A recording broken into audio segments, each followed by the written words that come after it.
Only if you would ask them if that was the case, because there was no other identification to anybody. But, again, I say this because in 10.5 months period of time, they were still the most courageous and brave people that I've ever served with. I think they resolved all that draft stuff, and I don't want to be here, before they got in country or right after they got in country, because they were not complacent at all once I started to work with them. Yeah, I had a retired general who was one of David Hackworth's company commanders in Vietnam, and I asked him about the draftees, and he said he couldn't tell who was a draftee and who wasn't. And I always, I hear a lot of people ask me about, again, this is getting into the business world. People ask me about what it's like to, or, how do you handle these millennials? And I always bring up people like Hackworth, Hackworth said he loved his draftees. I mean, I don't think you can get a harder workforce to deal with than someone that was drafted to Vietnam, that doesn't believe in the war, that doesn't want to be there, and who can lose their life doing this job. Okay, I get it. The millennial might like looking at his phone or whatever, but that still is a completely different deal. But if you have good leadership and you explain to them why it's important and you get them involved and give them ownership, they'll step up. And you're another example of someone looking at me and saying, hey, the draftees, if they knew what was going on, we couldn't tell who was who.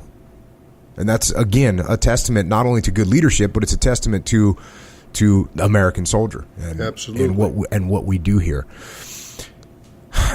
When you said you got shifted into that new job with the company commander at 8.5 months, are you starting, and we said this a little bit, not as much as you guys, not as much as I hear about it in Vietnam, but we might have had this creep into our head a little bit of the idea of, you got short time and it's almost time to go home.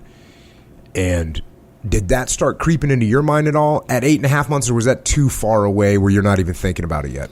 I honestly never gave it any thought at all. I mean, I knew what my rotation date was, but a lot of guys actually made what was called a short time calendar. That's a bad idea, in my opinion. Never did that at all. Yeah. So you just, every day was a new day. You're going to do your best job, and if you're doing what you're doing, that's the best you can do.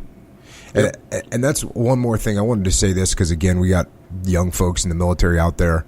When I was talking about, hey, some people are afraid, some people aren't afraid, some people think it's going to happen to them, some people think it'll never happen to them. Look, wherever you are on that spectrum, what I can say is this. There's things that you can control and there's things that you can't control. And as you're going into combat, before you go into combat, train hard, be prepared, know your weapon systems, know your immediate action drills.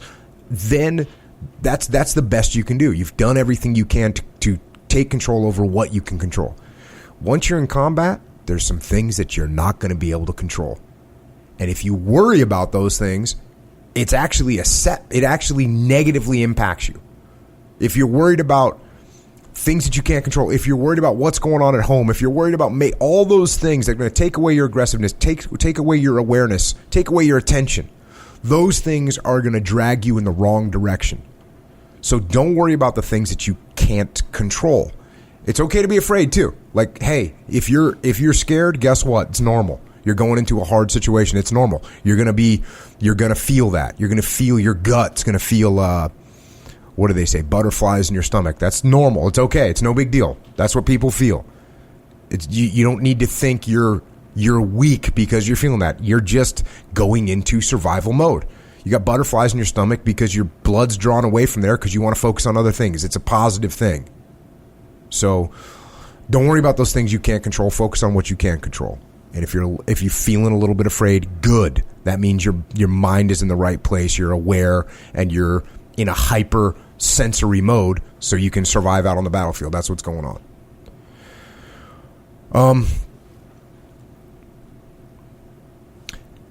What was going on with the mission where you got wounded? We'd been out on a search and clear for that whole day. I mean, probably had been out in the field for 6 or 7 days at that point. I had picked the night logger position. We set up that evening about 5:30 or 6 o'clock. We were supposed to get resupply and get hot chow that night brought out by helicopter.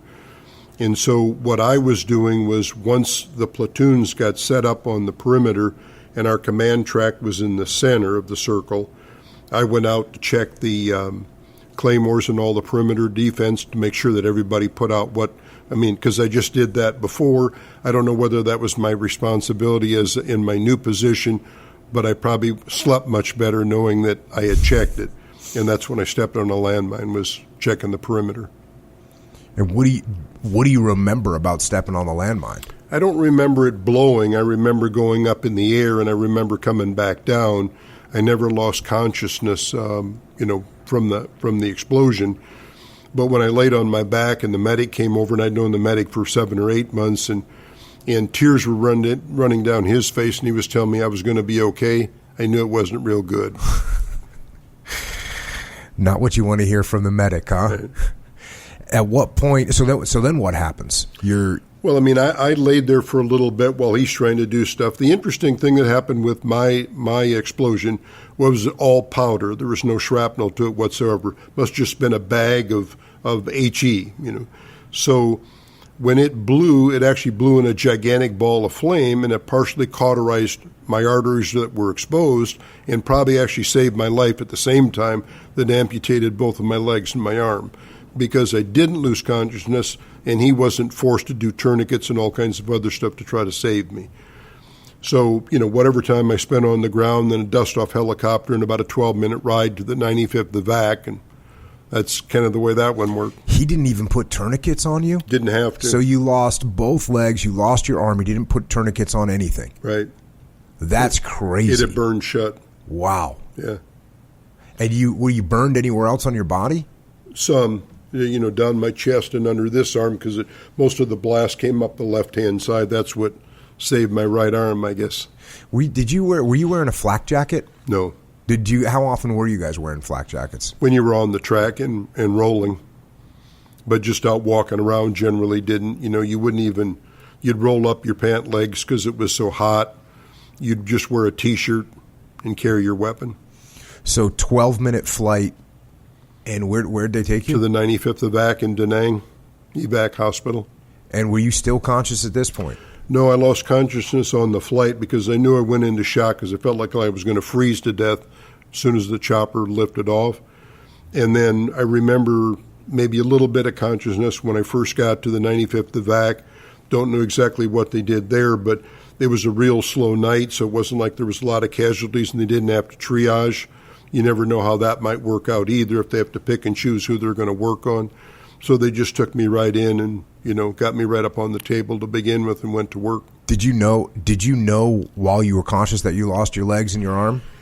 The only thing I remember is when I was laying on my back out in the field after the explosion was I reached down with my good arm and I could touch. This stump is long enough that if I'm laying on my back, I can probably touch it, but not all the way to the end. So I felt like I still had this leg. I couldn't reach the other side. I didn't know how badly damaged all of this was. Didn't know that till I actually got to Japan quite some time after, the evac hospital and a bunch of surgeries in Japan. So when you lose consciousness, they put you in a medically induced coma? They didn't do that when I was at the 95th Evac in Da Nang, but they did it shortly after I got to the 106 General in Yokohama, Japan.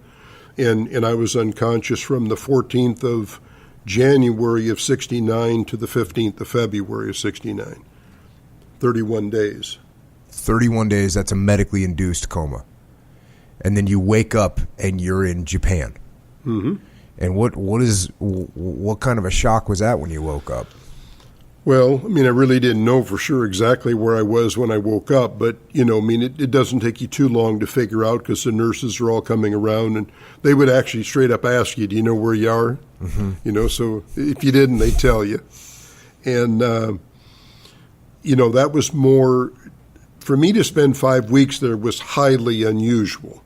Normally all you did was come through the 106 or Camp Zama in Japan for the Army, and they'd stabilize, make sure you were going to be strong enough to make the trip back across the Pacific to get back to the States. And I think they just, once they got started with me and on any surgeries, I think somebody just made a decision, let's just do all of them right here. Let's not worry about waiting while we've got him in the position that we have him in. Let's just keep him there and go in and out of surgery. So, I mean, I'm actually probably pretty fortunate that they did. And then, like a week after I came out of the coma, they try to feed you regular food, but I'll guarantee you that when you haven't eaten for 5 weeks, nothing looks real good. It doesn't taste very good either. So, but I did regain enough strength to make the trip back across the Pacific. Went to landed in California at Travis Air Force Base in California and spent the night, and then went on to Fitzsimmons General Hospital in Aurora, Colorado. That's where I did the rest of my rehab for another 9 months.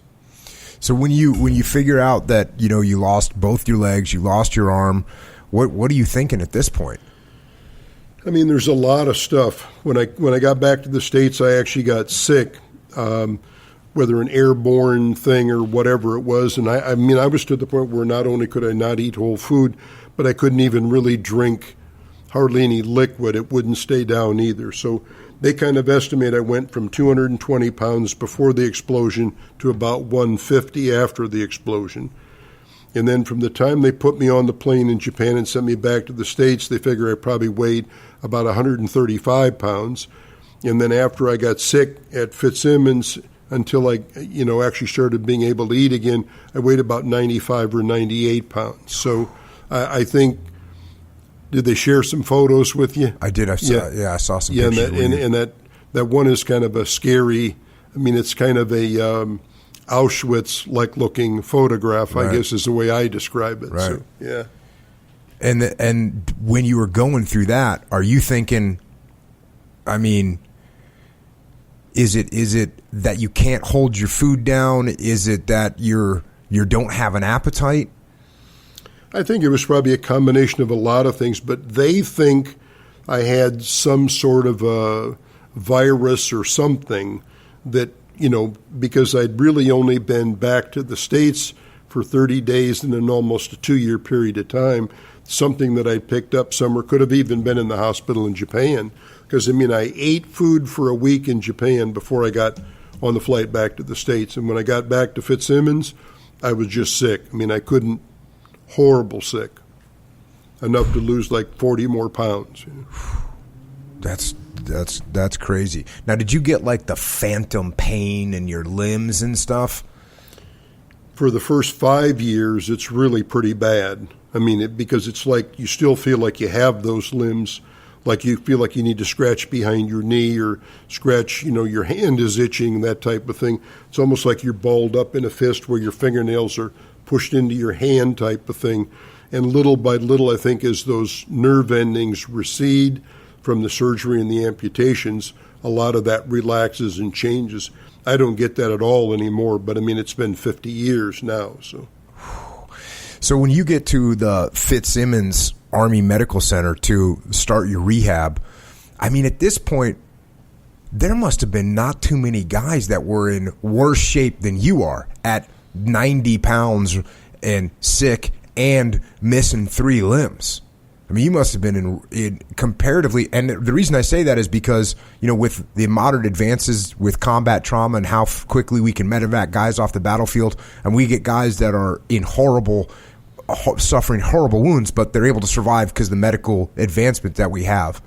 But for you, it was like a miracle through the type of blast. Because if that would have been any other type of blast, the chances of you being alive are very slim. So when you got there, what were the other guys thinking? There was 2 other triple amputees that were already at Fitzsimmons at the time. The orthopedic wards were full of single leg and double leg amputations because, that's exactly what took place in Vietnam all the time. Not much different than Iraq and Afghanistan, where we've watched a lot of young guys come back with multiple amputations. So, I think you cared for one another is where you got your support. The hospital staff did everything they possibly could. They were incredible, doctors, nurses, aides, whatever it was. But actually another triple amputee was more beneficial to my survival. someone who'd been there for 2 months, 3 months, or 4 months before I got hurt. Then you could emulate and say, look, if this guy can make it, I can make it. I'm not sure what I'm going to do with the rest of